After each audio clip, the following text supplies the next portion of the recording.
এরপরে প্রশ্ন হলো, একজন ব্যক্তির দুইবার জানাজার নামাজ পড়ানো যাবে কিনা। একজন মানুষ মারা গেলে তার জানাজা মূলত একবার পড়তে হয়। কয়বার পড়তে হয় ভাই? একবার পড়তে হয়। জানাজা নামাজ একবারের বেশি না, এটাই হলো মূল। যদি কখনো জানাজা নামাজের মৃত ব্যক্তির যে ওয়ারিস, লাশের যে মূল মালিক, ধরেন কোনো লোক মারা গেছে তার ছেলে, অথবা যিনি মারা গেছেন তার বাপ, সে হলো তার মূল ওয়ারিস, এই লোক জানাজার শরীক হতে পারে নাই, সে দূর থেকে আসতে আসতে দেরি হয়ে যাচ্ছে দেখে এলাকাবাসী জানাজা পড়ে ফেলছে, তাহলে ওই ব্যক্তির অধিকার আছে, সে আবার জানাজার আয়োজন করতে পারে, তার নেতৃত্বে জানাজা পড়তে পারে, ওই জানাজাতে অন্য মানুষ সামিল হইতে পারে। কথা কি বুঝাতে পারছি?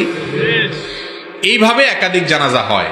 কিন্তু আমাদের দেশে যেটা হয় সেটা হলো যে বিদেশে একটা হয়, ঢাকায় না একটা হয়, গ্রামে আরেকটা হয়, যতটা মনে চায় ততটা হয়।